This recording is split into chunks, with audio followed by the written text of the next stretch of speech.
Chers compatriotes d'Algérie, bonjour à vous tous. Comme je me suis engagé, du moins comme je l'ai dit, le 10 décembre 2022, le début de l'année 2023 sera intense et infernal. Infernal. Sans être choqué, sans être surpris, rien de tout cela. J'ai lu un communiqué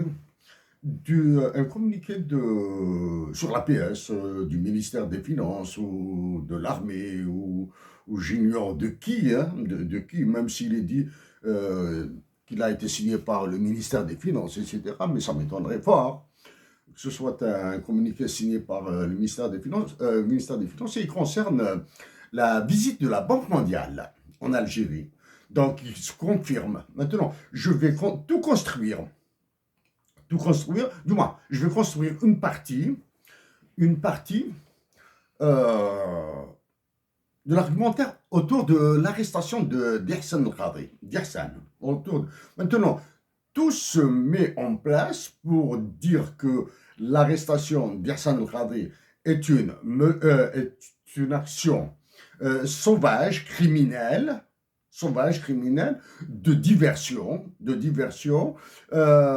qui vise à cacher les négociations avec la Banque mondiale. C'est ce que j'avais suspecté. Maintenant, elle se confirme. Sauf que le communiqué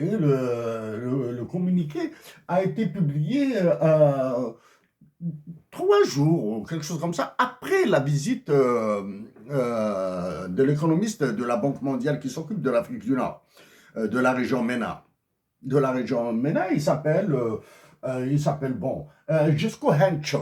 Je préfère commencer d'avance, hein, que j'ai saisi Jesco Henschel au mois de juillet passé, hein, au mois de juillet 2022. Hein. C'est-à-dire, je lui ai envoyé un email pour parler de la situation en Algérie. Ouais. Donc maintenant, je dis bien l'affaire, hein, d'Ersan est incommenté, bien sûr. Bien sûr, il y a pas des arrière-pensées. Il y a une histoire de rapport de force entre au moins un groupe de généraux et un groupe contre deux autres groupes de généraux dans l'armée. Non, je vais essayer j'en ai parlé à plusieurs reprises de cette histoire de la Banque mondiale en Algérie, là. Mais au caractère vide, laconique et insultant du communiqué publié par l'APS du mercredi 11 janvier. Hein, 11 janvier, il est insultant. C'est l'insulte à l'intelligence humaine, à la raison humaine. C'est pour montrer que ce soit l'état-major, que ce soit la conciergerie d'El Mouradia, que ce soit le gouvernement, il a une circonstance atténuante. Hein, ce sont des agents d'exécution. Mais ils ont une responsabilité morale terrible. Je l'ai dit il y a 2 ou 3 mois, je ne me souviens plus des interventions. Plus que le ministre de l'Intérieur, plus que le ministre de la Justice, le gouverneur de la Banque d'Algérie, la chambre à gaz, le four crématoire, et je vais le montrer là maintenant, et le ministre des Finances ont une responsabilité morale dans toutes les arrestations qui se sont produites en Algérie, ou presque.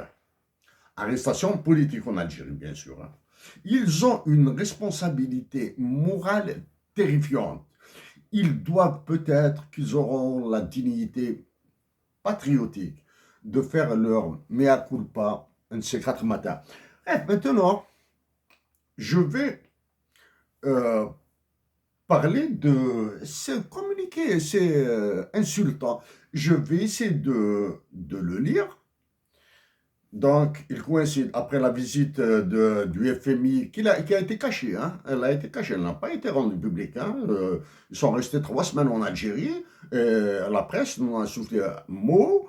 Le gouvernement, un mot, pas un mot. L'état-major, pas un mot. La présidence, pas un mot. Bon, je dis présidence, état-major, mais maintenant, vous savez ce que je pense d'eux. Bon, donc la même chose. la même chose. Et la même chose, et il y a bien sûr, il y a sur l'APS ce matin, il y a la convocation de Macron, de ses agents à Alger, hein, de son agent principal, du moins son agent façade à Alger, au mois de mai prochain. Bon, ben, je vais noter comme ça, peut-être que je vais dire 2 ou 3 mots, je vais économiser mon temps, il y en a marre, hein, il y en a marre. Mais maintenant, je lis le communiqué et je vais vous donner des éléments concrets, hein, concrets. Le ministre des Finances, il a un an, a reçu le directeur des opérations pour le Maghreb auprès de la Banque mondiale, Jesco Henschel, pour échanger sur l'état et les perspectives de coopération entre l'Algérie et l'institution de Bretton Woods, a indiqué mercredi le ministère dans un communiqué. Le ministère dans un communiqué, c'est-à-dire ce n'est pas le ministre, ce n'est pas le secrétaire général du ministère, ce n'est pas le chef du gouvernement, etc. La Banque mondiale a un rang d'État, hein, c'est un rang d'État, hein, Doula. Sauf que la Banque mondiale, même si elle a un rang d'État, elle ne fait pas de la coopération. Perspective de coopération. Elle ne fait pas de la coopération, la Banque mondiale donne des ordres. Point final. Ces ordres sont contenus dans le consensus de Washington. C'est un texte écrit par John Williamson, composé de 10 points, et qui est appelé aussi, ce texte est appelé, le consensus de Washington, est appelé les 10 commandements. C'est-à-dire, c'est un texte quasi sacré. C'est-à-dire, c'est un texte religieux. Les 10 commandements, il s'agit des 10 commandements de Moïse. Hein. Hein. C'est pour montrer le niveau de religiosité hein, à l'intérieur. Bon. La création de Bretton Woods, de la Banque mondiale et de l'FMI, bon, j'en ai parlé à travers la lecture que j'ai faite sur John Maynard Keynes. Hein. La Banque mondiale, vous pouvez le retrouver, je me suis adressé à David Malpass, le président de la Banque mondiale, en anglais. Ben, je suis sans être désolé, ben, il fallait que je fasse en anglais dans cette intervention qui remonte à 2 ans, un peu, beaucoup plus. Hein. À 2 ans peut-être, en tout cas, David Malpass et Kristalina Georgieva, directrice générale du FMI, en anglais, dans laquelle, mon intervention, dans mon message, je lui ai dit que la nation algérienne n'est pas le déchet de l'humanité. The Algerian people isn't the garbage of the humanity. Ça, c'est ce que je lui ai dit, donc c'est la signification. Je continue. Donc la Banque mondiale est une organisation internationale qui donne des ordres. D'accord ?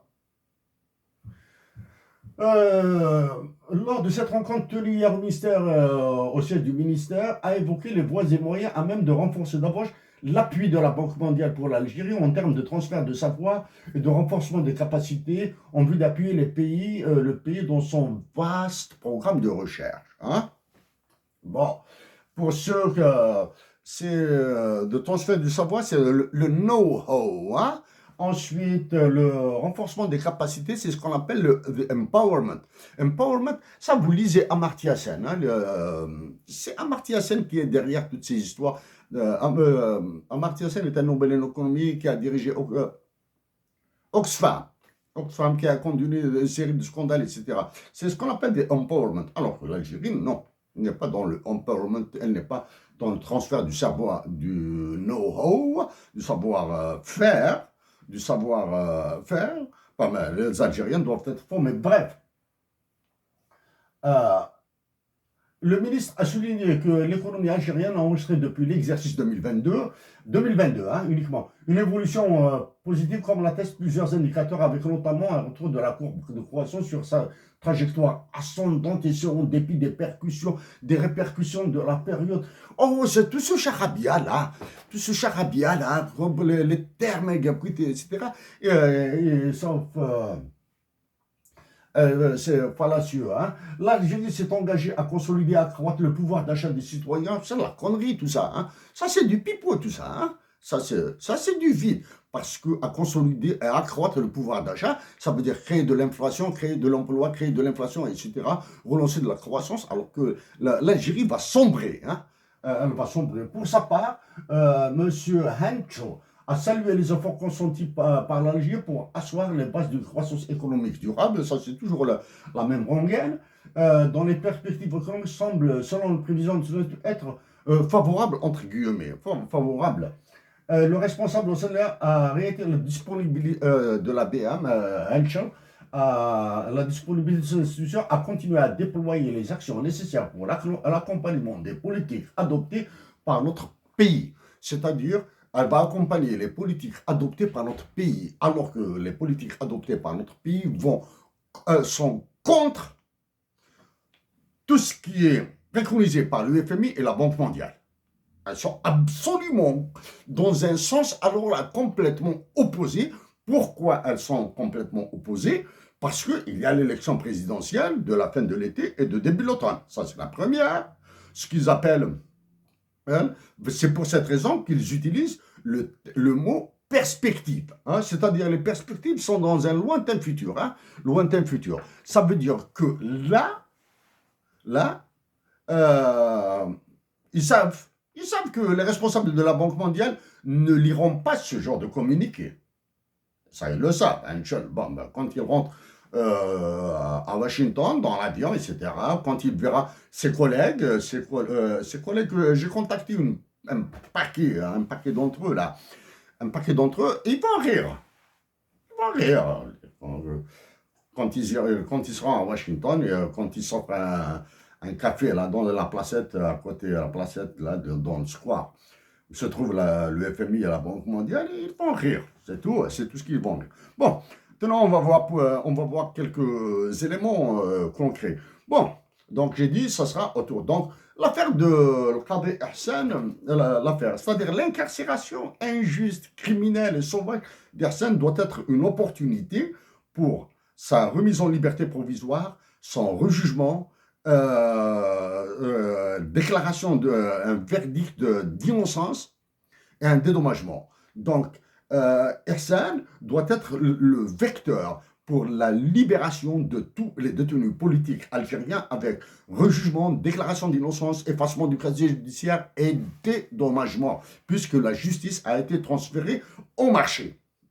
Elle a été transférée au marché. Bon, on va prendre maintenant point. Je vais prendre point par point.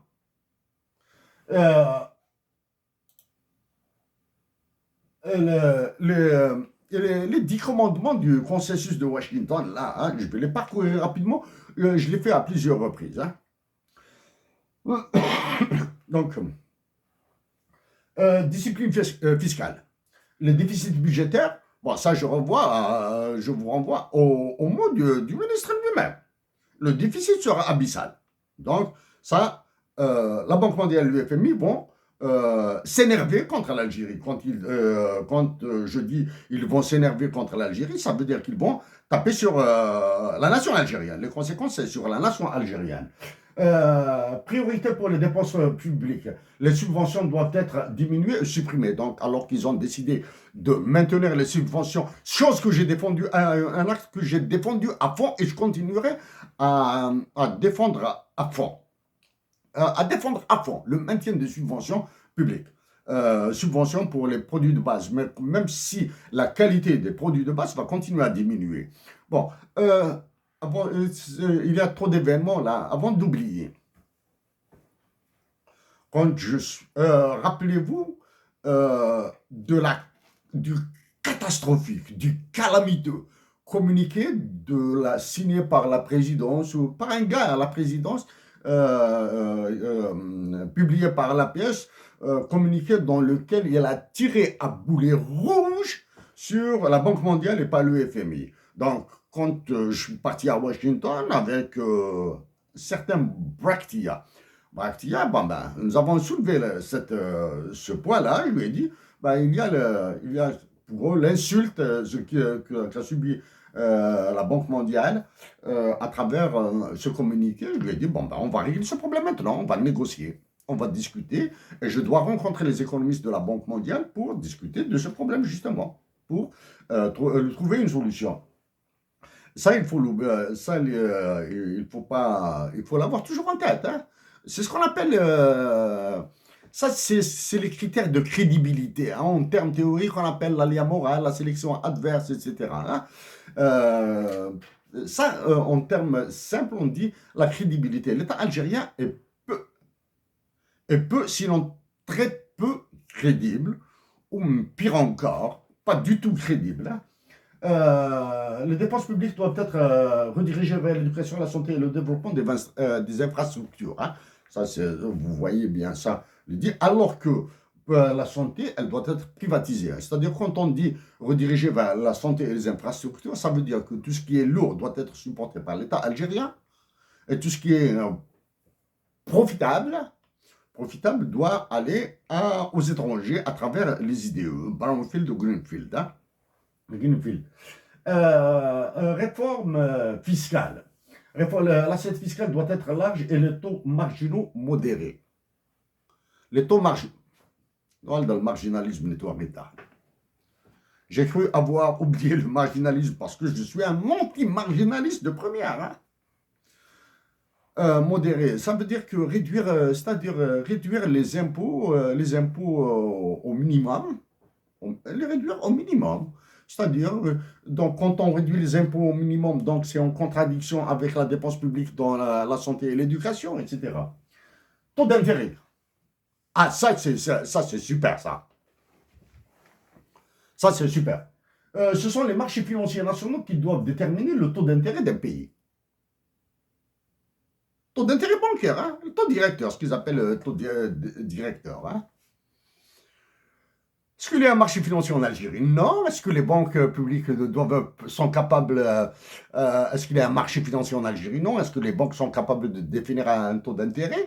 Maintenant, ça, je vous renvoie à ce que j'ai dit au gouverneur du Gourbi de la Banque d'Algérie. Bon, premièrement, quel est le taux d'intérêt actuel? Est-ce qu'il est pour? Quel est l'effet de drainage? L'effet de drainage sur l'économie nationale avec ce taux d'intérêt? Avec ce taux d'intérêt pour les banques. J'ai dit qu'elles sont quasiment en faillite, toutes. Les banques publiques sont quasiment en faillite, justement à cause de ce taux directeur, du taux d'intérêt et de l'inflation. L'inflation. C'est pour cette raison. Et ça, c'est un élément central. Le FMI va taper. Il a déjà tapé. La Banque mondiale va encore taper. Parce que ça, l'Algérie a, du moins, a charcuté. Je pense qu'elle a charcuté uniquement. C'est-à-dire qu'elle a caché la privatisation de 7, je dis bien 7 banques publiques. C'est mal. Ils doivent être privatisés. Donc, ils ont dit comme ça, réouverture du capital de 2 banques publiques au secteur privé. C'est tout. Ils sont redescendus à 2. Bon, je passe. Taux d'intérêt. Des taux d'intérêt réels positifs découragent la fuite des capitaux et augmentent l'épargne. C'est ce qu'ils disent. C'est ce qu'ils disent.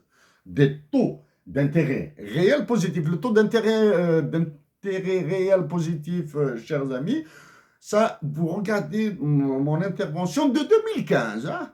Taux 2015, vous allez voir des groupes, des graphiques, des graphiques où j'ai parlé de ça. Hein. Comme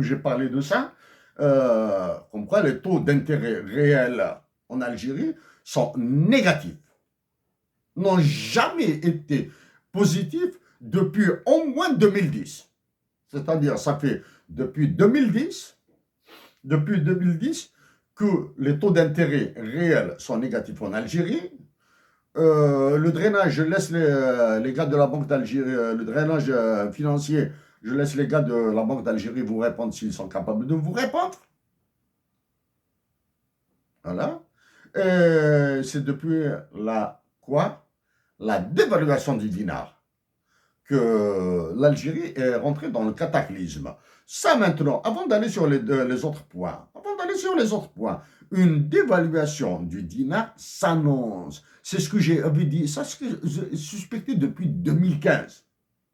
Une dévaluation du dinar s'annonce. Ils peuvent vous raconter toutes les salades qu'ils veulent. Hein. Ils peuvent vous raconter toutes les salades qu'ils veulent. Maintenant, il est important pour moi, c'est une question d'honnêteté. En faisant ce travail-là, je suis en train de perdre mon temps. En faisant ce travail, ce genre de travail-là, je suis en train de perdre mon temps. Donc moi, j'ai envie de concentrer mes efforts pour ma patrie sur Macron, la Banque mondiale et l'UFMI, justement. La Banque mondiale et l'UFMI, justement. Et c'est extrêmement violent. Ce qui se passe actuellement, vous, chers compatriotes d'Algérie, peut-être que vous ne vous intéressez pas trop à ces aspects-là. Ce qui se trame autour de l'Algérie est extrêmement violent. Donc, votre résistance, votre caractère pacifique, mais c'est la passivité qui tue en Algérie. Passif. Hein? Moi, je veux vous qui tue. Ce qui se passe autour de l'Algérie relève du sadique. C'est du sadisme. Emmanuel Macron a un comportement sadique vis-à-vis de l'Algérie. Vous allez voir au mois de mai ce qui se produira en France. Ce qu'il fera subir à l'Algérie le mois de mai prochain en France. Donc, je continue. C'est extrêmement violent. C'est l'enfer. Alors là, j'ignore quand est-ce que les généraux algériens patriotes se réveilleront. Quand est-ce qu'ils diront, au moins dites publiquement, ne faites absolument rien, dites publiquement, il y en a marre, on quitte, on démissionne, etc. etc. Et il faut faire attention il faut suivre, regarder de très près la délégation qui va accompagner celui qui partira en France le mois de mai prochain, là, hein, en visite d'État, en convocation d'État. Voici le terme. Je continue. Taux de change. Les pays en développement doivent adapter un taux de change compétitif qui favorisera leurs exportations en les rendant moins chères à l'étranger. Ça, c'est clair. Hein? Taux de change. Donc, la dévaluation du dinar, ça, c'est depuis 2015. Hein? Et tout, on va dire ça, hein? Tout, même si actuellement on dit que les réserves de change, qu'il y a un excédent commercial de quelques milliards de dinars, etc., ceci n'empêche en rien l'ordre du FMI et de la Banque mondiale, surtout de la Banque mondiale, de dévaluer encore le dinar. Hein? C'est-à-dire, ils vont rentrer dans les histoires, les salades de cycliques, de procycliques et de contracycliques, etc. Bon, privatisation. Les entreprises privées fonctionnent de manière plus efficace car leurs dirigeants sont directement intéressés, bon, etc. Bon, ça, juste le titre, hein, les privatisations. Je vais essayer de me rappeler rapidement quels sont les projets de privatisation en Algérie. Hein. Quels sont les projets de privatisation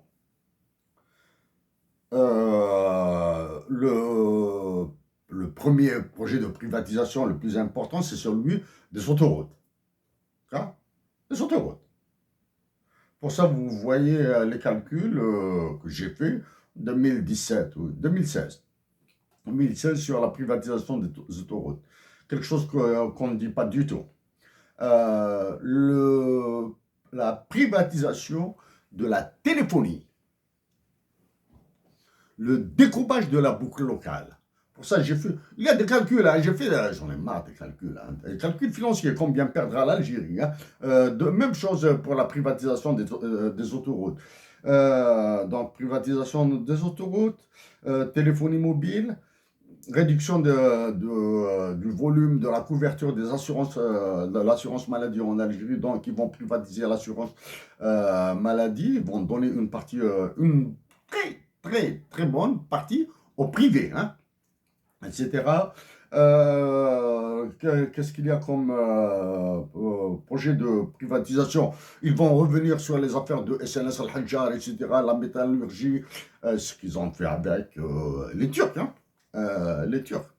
Les Turcs, qu'est-ce qu'il y a d'autres privatisations? Est-ce qu'ils vont ouvrir le transport? Le transport aérien, ça y est, ça c'est réglé là, hein? Même s'ils ont freiné, hein? Bon, privatisation, déréglementation. Voilà. Ça, c'est un point, hein, c'est un point. La déréglementation, je m'en ai parlé. Déréglementation, ça frappe directement. Ça ne fera rien. Déréglementation, les réglementations publiques excessives, etc., n'ont qu'à sur le niveau élevé de la bureaucratie, etc. Le gouvernement doit augmenter l'économie, c'est-à-dire rendre l'économie. Ça, c'est la préconisation de la Banque mondiale, hein. La déréglementation. La dérégulation et le décloisonnement, hein. Donc ça, la Banque mondiale, le monsieur de la Henschel, quand il est venu à Alger, il leur a dit ça, hein. Il a dit, vous allez décloisonner, hein. C'est-à-dire, vous allez privatiser les banques, vous allez créer un marché financier en Algérie, etc. Alors qu'il n'existe pas, ils sont incapables de produire une loi correctement. Maintenant, et la dernière, c'est le droit de propriété. Ça, il faut, même si ça paraît banal, c'est vraiment le joyau, le cœur, le noyau de ce que visent les étrangers en Algérie, les droits de propriété. On vous dit par exemple le Tassili sera transformé en zone touristique, etc. Tout ce qui est beau. Le Tassili Nadjar. Ou bien le parc national du Djoudjoura, ou bien le parc de Qala, du côté de Taf, à l'est de Annaba, on va faire ça des joyaux, etc. Alors qu'il y a toute une faune, tout un système, toute une vie là-bas, hein, qui vont privatiser tout ça. Bon, ça c'est pour les 10 commandements de Washington. Ça veut dire maintenant que la venue de Henschel, c'est ça, hein, son nom je le connais, personnellement je connais ce nom, hein, je ne connais pas la personne. Jesco Henschel, hein, je connais le nom, je lui ai adressé des emails, et à d'autres aussi. Donc il est venu pour dire à l'Algérie que la Banque mondiale est très très énervée contre vous. C'est ce qu'il a dit, hein. Ce qu'il a dit, qu'elle va nous taper dessus, Maintenant, avec le FMI, bien sûr, avec le FMI, les recommandations du FMI, à titre personnel, je vais travailler le FMI, la Banque mondiale, je vais les travailler même si je suis physiquement à bout. Nous, cet exil, hein, la nostalgie, l'exil et la nostalgie me tuent. J'ai envie de venir en Algérie, mais il m'est impossible de venir, de le faire. Je vais les travailler, le FMI, la Banque mondiale. Est-ce que j'ai une relation avec l'UFMI et la Banque mondiale directement? Non. Est-ce que je les connais? Oui. Du moins, je connais. Je me suis adressé à plusieurs reprises à eux. Je suis parti même à Washington pour ça. Je vais déplacer le terrain du conflit avec eux. Parce que j'ai un passif avec la Banque mondiale. J'ai un très lourd passif avec la Banque mondiale. Et même si j'ai ce lourd passif avec la Banque mondiale, je vais travailler pour ma patrie. Je ne dirais pas que je vais me battre pour ma patrie. Je ne peux pas me battre pour ma patrie. Parce que pour se battre, il faut un groupe contre un groupe. Moi, je vais travailler pour ma patrie. Je vais travailler la Banque mondiale pour l'intérêt de mes compatriotes. En 2015, hiver 2015, regardez l'intervention qui est longue, hein, presque 2 heures, sur l'impact de la dévaluation du dinar. J'ai fait. En 2015, ça fait donc à peu près, maintenant c'est la 8e année, c'est la 8e année depuis que la dévaluation du dinar a montré ses ravages sur l'Algérie.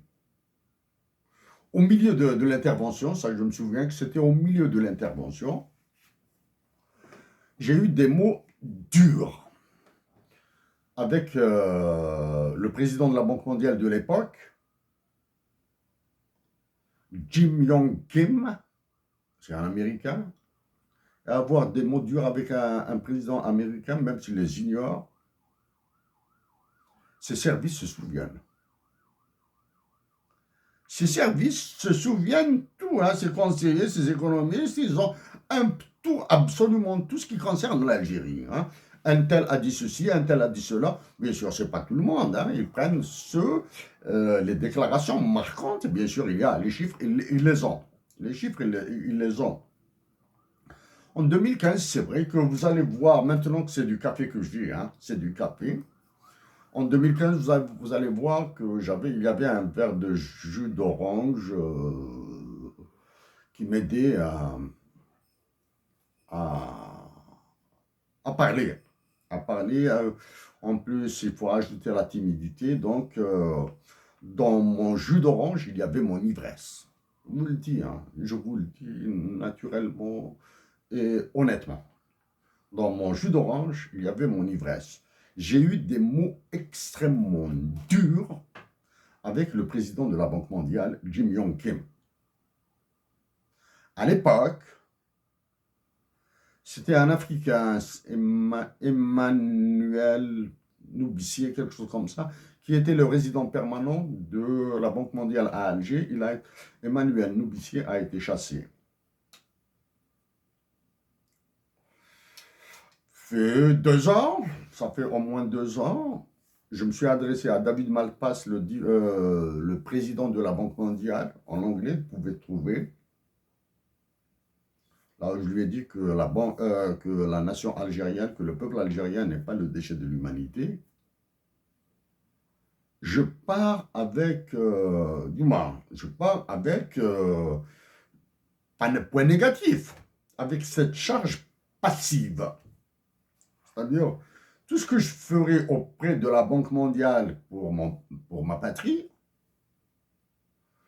sera ignoré, sauf si les Algériens réagissent ainsi, ce qu'on appelle, le terme de l'équation de négociation vont changer complètement. Pour moi, il me sera très difficile de changer les termes de la négociation avec le FMI et la Banque mondiale. Donc, voici quelques mots. J'insiste. Kirsan Khadi doit être, en plus de sa remise en liberté provisoire, de son rejugement, déclaration d'innocence et dédommagement, ce sont tous les détenus politiques qui doivent bénéficier, on va dire que bénéficier du fait de l'acte Ersan al-Khadi. L'affaire d'Ersan, elle commence à puer à cause des généraux, mais qui sont encore dans les trucs unis de la main de l'étranger, alors que l'étranger est au sein de l'armée même. Au sein de l'armée, au sein de l'état-major. Bon, pour le mois de mai prochain, Emmanuel Macron, dans ce qui est appelé une visite d'État, Emmanuel Macron a convoqué ceux qui auront à lui rendre visite à Paris.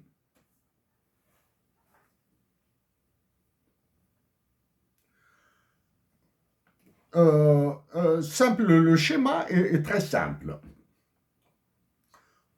Sur le web se trouve pas mal de documents sur le Kadhafi. Muammar al-Kadhafi. Du temps où il imposait sa loi. Muammar al-Kadhafi a imposé sa loi. Je viendrai à l'Élysée J'installerai ma tente dans les jardins de l'Élysée et je négocierai, discuterai, négocier. Je discuterai et négocierai avec vous. Impossible. Bienvenue avec ta tente, tes chameaux, tes chapelles, tout ce que tu veux. C'est parti. Regardez ce qui s'est passé à la Libye. C'est ce que va nous faire subir Emmanuel Macron. Est-ce que c'est clair? Alors, vous avez tous remarqué, depuis sa visite imposée à l'Algérie, des contrats auraient dû être signés, des mémorandums d'entente, mémorandums d'accord ont été signés, mais depuis, pas un mot sur les contrats, les mémorandums d'accord, les mémorandums d'entente, etc. Pas un mot, et pourtant ils vous disent que c'est la coopération, renforcement, etc. Récemment, bon, vous avez ceux qui suivent l'information, Macron nous prend vraiment pour des imbéciles, il nous prend pour des idiots, pour des crétins, pour des mal formés. Il nous prend comme ça pour lui, hein, mal formés.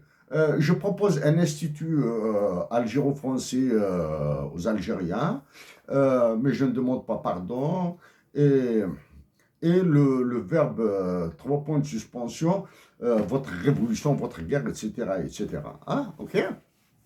Alors, vous comprendrez maintenant aisément qu'il est facile que, par exemple, que l'intervention de l'armée algérienne à l'étranger serait un ordre combiné de la France et des États-Unis d'Amérique et de l'Angleterre. C'est un ordre combiné entre ces trois-là. Hein? C'est ensemble. Hein? C'est l'armée algérienne qui va servir de chair à canon, qui va servir de crapaud pour les intérêts de la France au Mali et au Niger et en Algérie même. On va pousser l'armée algérienne à devenir son armée en Algérie. Macron va transformer nos soldats patriotes, les braves, nos officiers patriotes. Il va les transformer en armée à son service en Algérie même. Alors là, pour le Mali et le Niger, c'est deux fois rien pour lui. Vous allez voir au mois de mai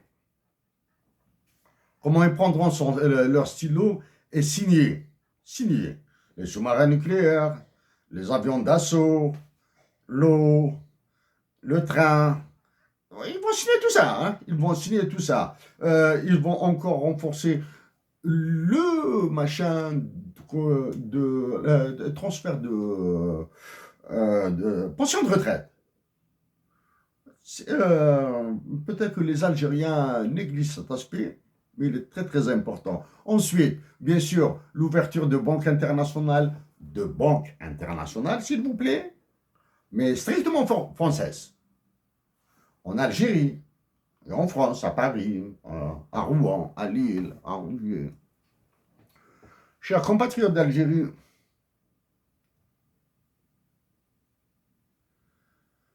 extrêmement fatigué, extrêmement fatigué. Mais la guerre avec Emmanuel Macron sera atroce, elle sera affreuse et elle sera sale. Recevez tout ce que mon cœur compte de bon pour vous, mes chers compatriotes, pour toi, ma chère patrie. À la